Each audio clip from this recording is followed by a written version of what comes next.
नमस्कार. प्रवास आपल्या सगळ्यांनाच प्रवास करायला आवडतं, पण प्रवास म्हणजे फक्तच एक मौज मजा धांगडधिंगा असंच असतं का? स्वतःला ओळखून स्वतःच्या प्रगतीकडे जाण्याचा प्रवास हाही खूप महत्त्वाचा असतो. आणि ह्याच प्रवासाला अधोरेखित करणारा व्यवसाय आपल्यासमोर आला आणि हा व्यवसाय करणारा व्यक्ती जर आपल्यासमोर आला तर किती छान होईल ना. हाच कॉन्सेप्ट आणला आहे माय हॉलिडेज या कॉन्सेप्टमधून आशिष घाटे सरांनी. आज त्यांच्या याच कॉन्सेप्टबद्दल जाणून घेण्यासाठी, त्यांच्या एक्सपिरियन्सेसबद्दल जाणून घेण्यासाठी त्या आपल्यासमोर उपस्थित आहेत. नमस्कार. MyMTPच्या वेब पोर्टलच्या स्टार्टअप फर्स्ट या कार्यक्रमात मी हर्षद वैद्य, कॅमेरामन भावेशसोबत तुमच्या सर्वांचं स्वागत करतो. सर, मला पहिले सांगा, तुम्ही IT इंडस्ट्रीमध्ये एवढ्या वर्षांचा, तुम्हाला जवळपास 15 वर्षांहून जास्त वर्षांचा तुमचा एक्सपिरियन्स, तर तुम्ही लगेच ते टुरिझम इंडस्ट्री हा तुमचा प्रवास कसा झाला आणि याचं नेमकं कशा पद्धतीने तुम्ही हे प्रवास केलात आणि हँडल केलं सगळं? बरं. सो IT इंडस्ट्रीमध्ये मी जेव्हा होतो तेव्हा मी माझा जॉब सोडून मी माझी स्वतःची कन्सल्टन्सी चालू केली होती. त्याच्यामध्ये मी बाहेरच्या सॉफ्टवेअर कंपनीजना पुण्यामध्ये स्थापित करण्यासाठी मदत करत होतो. सो हे 1-1.5 वर्ष करत असताना एक माझ्याकडे कन्सल्टिंग असाइनमेंट आली की जे एका ट्रॅव्हल कंपनीची होती आणि त्यांना तिकडे त्यांचे HR सिस्टम्स वगैरे लावून पाहिजे होते, त्याच्यानंतर ट्रेनिंग्स वगैरे त्यांच्या एम्प्लॉईजसाठी करून पाहिजे होते. सो अशी माझी एंट्री झाली ट्रॅव्हल इंडस्ट्रीमध्ये, की असा मी काही खूप ट्रॅव्हल करत होतो, त्याच्यामुळे माझी खूप आवड होती वगैरे, अशा या गोष्टी त्याच्या मागे नव्हत्या. सो असं जेव्हा मी एंटर झालो तेव्हा त्याच्यानंतर ॲक्च्युली माझं ट्रॅव्हल चालू झालं. IT इंडस्ट्रीमध्ये असताना असं काही फारसं ट्रॅव्हल खूप झालं नव्हतं, कारण आम्ही सकाळी एकदा आत गेल्यानंतर रात्रीच बाहेर यायचो. बरोबर. आणि ह्या प्रवासामध्ये फक्त आम्हाला आमचं डेस्कटॉप आणि आतल्या गोष्टी एवढंच फक्त माहिती होतं. आम्ही कधी सूर्यास्त पण बघितला नव्हता. फक्त सूर्योदय बघायचो, आत जायचो आणि बाहेर यायचो. पण जेव्हा मी या ट्रॅव्हल इंडस्ट्रीमध्ये आलो तेव्हा मी म्हणेन की हा जो सगळा प्रवास होता ह्याच्यामधनं माझ्यामध्ये काही चेंजेस मला कळायला लागले. म्हणजे ॲक्च्युली जे म्हणतात की travel changes your personality. So हा मी पर्सनली अनुभव घेतला. सो मी ह्याच्यामध्ये आल्यानंतर म्हटलं की भारतात खूप प्रवास केला. तोपर्यंत मी म्हटलं IT मध्ये जरी होतो तरी पुणं कधी सोडलं नाही. सो असा पुणेकर म्हणायला काही हरकत नाही. पण भारतात खूप प्रवास जेव्हा केला तेव्हा म्हटलं खूप वेगवेगळ्या प्रकारचे लोक भेटले आणि त्याच्यानंतर कळलं की खरंच आयुष्य म्हणजे काय. इतके दिग्गज महारथी लोक भेटतात आणि भरपूर पैसा असताना सुद्धा किती ते ग्राउंडेड आहेत, किती डाऊन टू अर्थ आहेत, कुठेही आपला पैसा फ्लॉन्ट करत नाही आहेत ते. आणि आपण जे म्हणतो ना की कनेक्टेड टू द रूट्स, ही जी गोष्ट आहे, सो ती मला खूप अनुभव करायला लागला. आणि हे सगळे अनुभव मग मी लिहित गेलो आणि मग त्याच्यामधनं ॲक्च्युली माझ्यामध्ये तो सगळा चेंज होत गेला. सो असं माझं हे ट्रान्झिशन झालं from the IT industry to the tourism industry.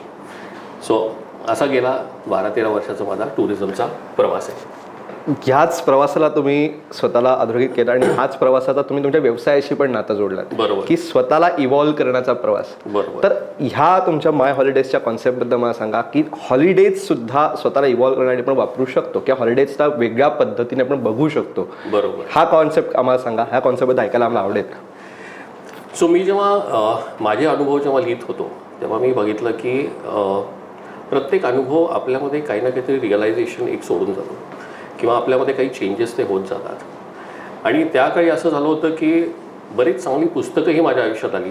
So त्याच्यामुळे एक वेगळ्या प्रकारची आपण जी एक इनर जर्नी म्हणतो, सो बाहेरची जर्नी चालूच होती कारण ट्रॅव्हल करत होतो, पण ती एक इनर जर्नीसुद्धा चालू झाली. आणि हे सगळं करत असताना मी म्हटलं की एक वाक्य मी लिहून ठेवलं की our birth as a human being has a very simple goal, that is to evolve. So आपण प्रायमरी गोल आपलं तेवढंच आहे की आपण इव्हॉल्व होतो आहे की नाही. आणि मग इव्हॉल्व आपण कसे होणार, तर आपण वेगवेगळे अनुभव जेव्हा घेतो किंवा आपल्यासमोर हे वेगवेगळे अनुभव जेव्हा येतात त्याच्यातनं जे काही आपल्याला लर्निंग्स होतात किंवा त्याचे विजडम गेन होतं त्याच्यामधनं आपण इव्हॉल्व होतो. मग आता हे वेगवेगळे अनुभव आपण घ्यायचे कधी? वर्किंग डेजमध्ये जर आपण कामात असतो, सो आपल्या हातात कुठले असतात, तर हे हॉलिडेज असतात.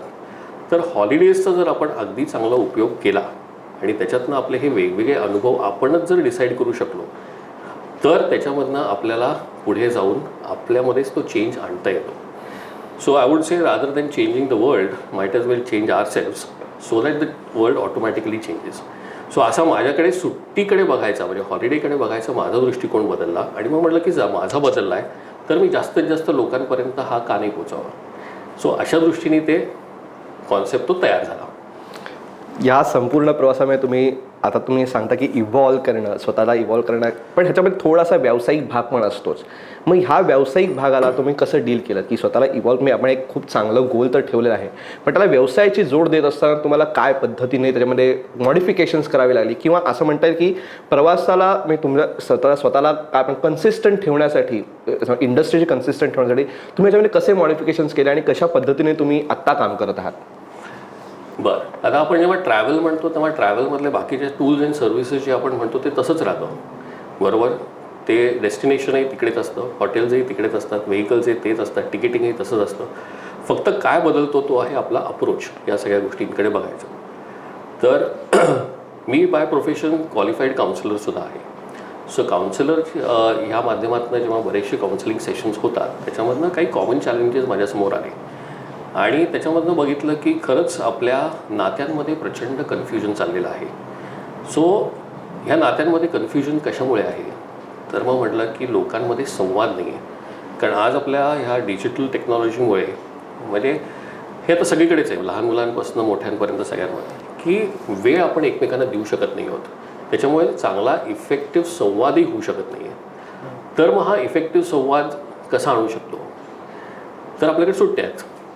तर आपण सुट्ट्यांमध्ये जर वेगवेगळ्या प्रकारचे अनुभव प्लॅन केले तर आपल्याला हा संवादही करता येऊ शकेल आणि त्या अनुभवातून आपण आपल्या नात्यांमध्ये सुद्धा आपण तो गोडवा आणू शकतो. सो मी म्हणेन की ह्याच्यामध्ये फक्त अप्रोच बदलला, बाकी सगळ्या गोष्टी आहेतच तशा. पण इवन प्रत्येक प्रॉपर्टी कडे बघायचा एक दृष्टिकोन, म्हणजे आपण जर रिसॉर्ट म्हटलं किंवा आपण हॉटेल म्हटलं, प्रत्येक रिसॉर्ट आणि प्रत्येक हॉटेलचं एक वैशिष्ट्य असतं किंवा त्या लोकेशनचं एक वैशिष्ट्य असतं. आता ह्या लोकांना ज्यांना तिकडे जायचं आहे तर त्या लोकांना आत्ता सध्या काय गरज आहे आणि ती गरज कुठे पूर्ण होऊ शकते, हे जर आपण नीट मॅप केलं तर आपल्याला तो अख्खा एक्सपिरियन्स त्यांना देऊ शकतो आणि त्यांच्या डोक्यात जे आहे ते आपलं तिकडे रिझॉल्व्ह होऊ शकतं. तुम्ही आता म्हटलात की कोणाची जशी गरज असते त्या पद्धतीने त्यांना मॅपिंग केल्याचं आणि त्यांना तो एक्सपिरियन्स मिळवून द्यायचा. तर तुम्हाला असे अनेक तुमच्याकडे लोक आत्तापर्यंत येऊन गेले असतील आणि त्यांनी त्यांचे एक्सपिरियन्सेस खूप चांगल्या पद्धतीने त्यांना ते फील केलं असेल की आता गोष्टी त्यांचे प्रॉब्लेम्स होते ते कदाचित रिसॉल्व्ह पण झाले असतील. तर असे काही एक्सपिरियन्सेस तुमच्याकडे आहेत का की आत्तापर्यंत येस मी आता ह्यांना असं टूर प्लॅन करून दिली की अशा पद्धतीने त्यांना प्लॅन करून दिलं आणि त्यांना असा खूप छान एक्सपिरियन्स आला, तर असे काही एक्सपिरियन्स तुमच्याकडे आहेत का? असे भरपूर आहेत, पण मी म्हटलं मी एक 2-3 फक्त हे करतो. तो 1-2 उदाहरण द्यायची झाली तर म्हणजे आता मी म्हणेन की सिनियर सिटिझन्स आपण एक उदाहरण घेऊ की आता मित्रांच्या आईवडील असा एक प्रसंग झाला होता की काका काकूंना अगदी मी चांगलं ओळखतो आणि त्यांचा मुलगा पण माझा अगदी चांगला मित्र आहे. तर त्यांच्याशी माझं जरा जास्त संभाषण व्हायचं आणि त्यांनी मग एकदा मला फोन केला होता आणि मला सांगितलं की अरे मुलाला 7-8 महिने त्याच्याशी जरा मन मोकळेपणाने बोललो नाही आहे किंवा त्याला नीट भेटलो नाही आहे. बरं ठीक आहे. तर मग म्हटलं की मग फोन ठेवला, मग मित्राला फोन केला आणि मित्राला सांगितलं की अरे म्हणजे काका काकू असं म्हणत आहेत, सो मग तू त्यांना 1-2 दिवस कुठेतरी घेऊन का नाही जात, कारण म्हटलं त्यांना जे मन मोकळेपणाने बोलायचं आहे ते घरात होत नाही, कारण घरात बाकीची एवढी सगळी धावपळ असते. त्यापेक्षा तू एक विकेंडला का काय म्हणलं पण त्यांना कुठेतरी घेऊन जा. तर पटलं. आणि पटलं म्हणजे कसं, शेवटी मी जेव्हा सांगतो तेव्हा आमच्यामध्ये ते एक नातंच आणि तो हक्क एक जो निर्माण होतो त्याच्यामुळे त्याला माहिती असतं की हा काहीतरी चांगल्या दृष्टीनेच त्या गोष्टी सांगतोय. बरोबर. सो त्यांना मी एक छान रिसॉर्ट दिला, तिकडे ते 3घही जणं गेले, छान शांतपणे बोलले आणि ज्या सगळ्या मन मोकळ्या बोलायचं होतं ते सगळं बोलणं तिकडे झाल्यानंतर आई वडिलांना टॉनिक मिळालं पुढच्या 7-8 महिन्यासाठी की आज मी माझं मन जे आहे ते माझ्या मुलासमोर मोकळं केलेलं आहे. आणि मजा तेव्हा असते की जेव्हा कोणी किचनमध्ये नसतं, कोणी काही नसतं, तुम्ही आपले बसलेला आहात, चहा तुमच्या टेबलावर येतोय गरम गरम, सगळा ब्रेकफास्ट तुमच्याकडे येतोय, जेवण येत आहे. सो इवन काकूंना कुठेही इकडे तिकडे जायची काही गरज नाही आहे, तुम्ही रिलॅक्स मोडमध्ये असता. सो हा एक नात्यांना घेऊन आपण जो म्हणतो तो एक अनुभव आहे. आता हनीमूनकडे येतो. सो हे अजून इंटरेस्टिंग होतं की बऱ्याच वेळा असं होतं की हनीमून जेव्हा आपण प्लॅन करायचा असतो तेव्हा काही काही लोकांच्या याच्यात असं की चला आपण आपल्या बायकोला सरप्राईज देऊ. सो येतात आणि मग ते बोलतात आणि मग असंच एक मुलगा आला होता. सो त्याचं हनीमूनचं वगैरे प्लॅन करायचं होतं. तो म्हटला की बीच वगैरे एक मस्तपैकी मला छान हे प्लॅन करून द्या वगैरे. तर मी मग शेवटी त्याला एक प्रश्न विचारला म्हटलं की ठीक आहे, तुझं पहिलं लव्ह मॅरेज आहे का अरेंज मॅरेज आहे? म्हटलं की अरेंज मॅरेज आहे. म्हटलं बरं. म्हटलं बायकोला भेटलायस का तू? म्हटलं की नाही, अजूनपर्यंत काही असं फारसं बोलणं नाही झालं आहे. म्हटलं बरं. पण मग म्हटलं की तिला माहिती आहे का की तू हे सगळं प्लॅन करतो आहेस? तर तो म्हटला नाही. बरं. मग म्हटलं त्याला एक सजेशन दिलं. म्हटलं तू एक काम कर, पुढच्या वेळेला बायकोला घेऊन ये, आपण आत्ता डिस्कशन इकडेच थांबू, तू घेऊन ये आणि सांग की आपण हनीमून जरा नीट छान प्लॅन करू वगैरे. मग ती जेव्हा आली तेव्हा तिने सांगितलं की तिला पाण्यापासून भरपूर भीती होती. आणि मग तेव्हा त्याला ते कळलं. तेव्हा मी म्हटलं हे असं असतं की आपल्याला जर समोरच्याची आवड नीट कळली तर आपल्याला त्या गोष्टी नीट प्लॅन करता येतात. आणि हे सगळं जेव्हा प्लॅनिंग चालू होतं तेव्हा ते दोघं पहिल्यांदा माझ्यासमोर तासभर बसून बोलले एंगेजमेंट झाल्यानंतर. सो हा पण जो एक आनंद असतो की त्यांनाही ते मोकळेपणी, आणि तिकडे कोणी त्यांना बाकी विचारणारं नव्हतं. सो त्यामुळे ते मन मोकळेपणाने एकमेकांशी बोलू शकले. कुठेही तिकडे कोणतं की हा का बोलतोय, तू का बोलतोय, असं का करते, असं नव्हतं. कारण आपण हॉलिडेबद्दलच प्लॅन करतोय. एक्झॅक्टली. आणि हॉलिडे ही नेहमी एक छान म्हणजे काय म्हणतात हॅपी फिलिंग देणारी गोष्ट आहे. बरोबर. की आपण जेव्हा पण त्याच्याबद्दल बोलतो तेव्हा मनामध्ये प्रसन्नताच असते की बरं आपण कुठेतरी ते व्हिज्युअलाइज करतो आणि हे ते. सो हा माझा तिसरा अनुभव. आणि मग त्याच्यानंतर ते तिने जेव्हा काही काही गोष्टी सांगितल्या तेव्हा मी त्यांचा एक हॉलिडे वेगळा असा प्लॅन केला. आणि ते जाऊन आल्यानंतर जे त्यांनी मला त्याच गोष्टी सांगितल्या. पण ह्या सगळ्या गोष्टी ज्या आहेत, this is very very important. So असं म्हणून हे असे 3 वेगवेगळे अनुभव मला आलेले आहेत. मला असं वाटतंय कधी कधी असं एक्सपिरियन्सेस नुसते ऐकत राहावे, असे काही वेगवेगळे एक्सपिरियन्सेस आहेत. तर पण परत आपल्या इंटरव्ह्यूकडे आपण येऊया की आता तुम्ही टुरिझम इंडस्ट्रीमध्ये काम करत आहात. तर सध्या या टुरिझम इंडस्ट्रीचं सगळ्यात ह्या संपूर्ण कोरोना काळात तुम्ही बघितलात तर सगळ्यात ज्या वर्स्ट हिट इंडस्ट्रीज होत्या त्याच्यामध्ये टुरिझम इंडस्ट्री एक सगळ्यात महत्त्वाचं नाव होतं. तर कशा पद्धतीने हा 2 वर्षांचा काळ तुम्ही फेस केलात, सर्व्हाइव्ह केलात, आणि यातनं कशा पद्धतीने आता टुरिझम इंडस्ट्री परत मूळ पदावर येते, काय सांगा? राईट. नाही, टुरिझम ॲक्च्युली ही सगळ्यात वर्स्ट हिट इंडस्ट्री होतीच. म्हणजे मी म्हटलं तसं की एकही चाक या इंडस्ट्रीचं फिरत नव्हतं. आणि 2-3 महिन्यानंतर काही इंडस्ट्रीजची चाकं चालायला लागली होती, पण आमचं त्यावेळेला नव्हतं. तर आता काय करायचं हा मोठा प्रश्न होताच. पर्सनली मी म्हटलं की आपण संयम ठेवूयात, कारण म्हटलं ही इंडस्ट्री अगदी प्रिय इंडस्ट्री आहे. सो आपल्याला ही इंडस्ट्री सोडून जायचं वगैरे हाच काही विचार कधी आला नाही. पण सगळ्यांसाठीच ते तसं म्हणजे सर्वायवलचं जे होतं ते सगळ्यांसाठी ते कठीणच होतं. आणि खूप गोष्टी म्हणजे ज्यांच्या प्रॉपर्टीज आहेत किंवा ज्यांनी बरेचसे पैसे त्याच्यामध्ये गुंतवलेले वगैरे होते, सो यांचे वेगवेगळे अनुभव आहेत शेवटी. कारण म्हटलं की काही लोकांनी त्यांचे त्या प्रॉपर्टी शेवटी सोडून दिल्या आणि मग त्याच्यानंतर त्यांना दुसरं काहीतरी चालू करायला लागलं. आणि काही मित्रांशी बोलताना ते मग मला म्हटले की आता 5-6 वर्ष तरी आपण काही या इंडस्ट्रीकडे बघणार नाही आहोत, कारण म्हटलं की जो काय डोकावर लोन घेऊन वगैरे अशा या गोष्टी आहेत ते ह्याच्यातनं आता आपल्याला हे करता येणार नाही. पण पर्सनली जर बघायचं झालं तर मी म्हटलं की आपल्याला शांतच बसलो. बरेच लोक ऑनलाईन लोकांपर्यंत पोचायचा प्रयत्न करत होते, त्यांनी केलं सुद्धा खूप छान. पण आमचा जो कॉन्सेप्ट आहे हा सगळा एक्सपिरियन्सवर आहे. सो एक्सपिरियन्शियल हॉलिडेजमध्ये असल्यामुळे आपण माणसांना तिकडे जाऊन घेऊन जातो आणि तिकडचा जो अनुभव आहे तो त्यांना देतो. तर जेव्हा आपण सर्वायवलमध्ये असतो तेव्हा एकतर आपल्या खरंच गरजा काय आहेत ते कळतं. आम्ही म्हटलं की तेवढंच गरजा आपण आता भागवूयात. पण येस, या these 2 years have really been very very difficult. त्याच्यामध्ये ऑनलाईन सेशन्स म्हणजे मी असं म्हणेन की फॉर्च्युनेटली मी काउन्सिलर वगैरे असल्यामुळे ऑनलाईन काउन्सिलिंग सेशन्स वगैरे काही चालू होते.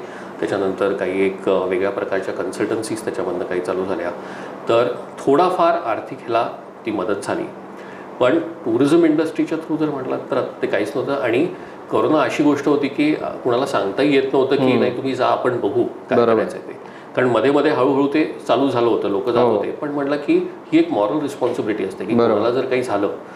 सो त्यामुळे म्हटलं की आपल्याला 2 वर्ष या इंडस्ट्रीमध्ये, मग त्यातनं मग बरेच आमचे जे ट्रॅव्हलमधले कलिग्स वगैरे होते, सो त्यांना मग काही त्यांच्याबरोबर बोलत राहणं, त्यांना ह्याच्यातनं बाहेर काढणं किंवा काही ट्रेनिंग प्रोग्राम्स त्यांना ऑनलाईन. पण this was all free of cost. त्याच्यामध्ये कुठे, कारण आता जेव्हा माहिती आहे की पैसाच नाही आहे तर आपण हा वेळ काहीतरी चांगल्या कामासाठी आपण युटिलाइज करू शकू, अशा ह्याच्यासाठी तो युटिलाइज केला गेला. आता ह्याच्यातनं जेव्हा आपण बाहेर येतोय तेव्हा आता मार्केट हळूहळू उघडतंय. पण त्याचा एक वेगळा असं झालं की आता डेस्टिनेशन्सही खूप फुल व्हायला लागलेत आणि इन्फ्रास्ट्रक्चरवर खूप लोड यायला लागलेला आहे. बरोबर. पण तरी मी म्हणेन की चाकं परत चालू झालेली आहेत की जी लोक खरंच त्यांनी संयम ठेवला होता आणि या सगळ्या गोष्टी आता त्यांच्यासाठी हा चांगला एक पिरियड येईल आणि वी आर ऑल होपिंग की आता इट कंटिन्यूज. कारण गेले 2 वर्ष आपण फक्त लाटांवर म्हणजे first wave, second wave, third wave असंच फक्त हे होतं. सो लाटांवर आयुष्य होतं. तर म्हटलं आता त्या लाटा कमी व्हाव्यात आणि म्हटलं की आम्हा सगळ्यांसाठी ते सगळं चांगलं व्हावं. तर तुम्ही तुमचा प्रवास बघितल्यानंतर तुम्ही एक IT इंडस्ट्रीमध्ये इतके वर्षांचा एक्सपिरियन्स तुमचा, त्याच्यानंतर तुम्ही स्वतःचा उद्योग सुरू केला, त्याच्यातनं तुम्ही कसं इव्हॉल्व्ह होत गेलात, आपण सगळा प्रवास ऐकला. तर असे बरेच अपकमिंग स्टार्टअप्स असे बऱ्याच लोकांना असे इच्छा असे मनातनं की मला असं काहीतरी उद्योग करायचा आहे. तर अशा लोकांना तुम्ही काय सांगाल? एक एक्सपिरियन्स तुमचा एवढा प्रवासाचा तुमचा एक्सपिरियन्स आहे, तर ह्या प्रवासातनं तुम्ही त्यांना काय सांगा की ह्या गोष्टी तुम्ही घ्या आणि ह्या गोष्टी तुम्ही घेऊ नका? काय सांगा डूज अँड डोंट्स?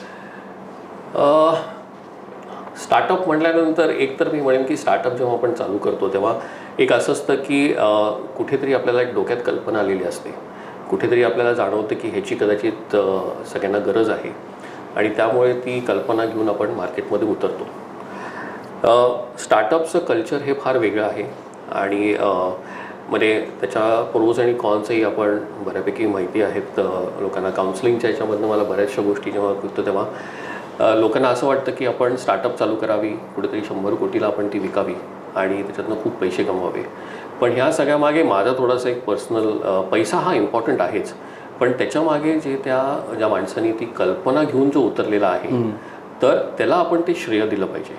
आणि कारण कुठेतरी एक डोक्यात कल्पना असते पण ती कल्पना कुठून येते ती मनात नाही येते. कुठेतरी आपल्याला ते सारखं फील होत असतं की बरं ह्याची गरज आहे, ह्याची गरज आहे, हे आपण करून बघू.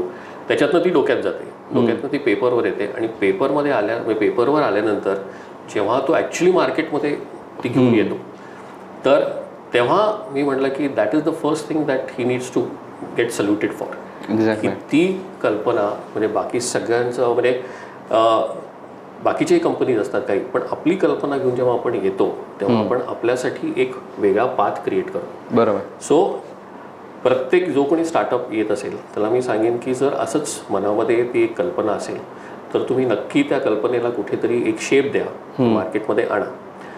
त्याच्यानंतर तेवढ्याच पॅशनेटली त्या गोष्टी करा.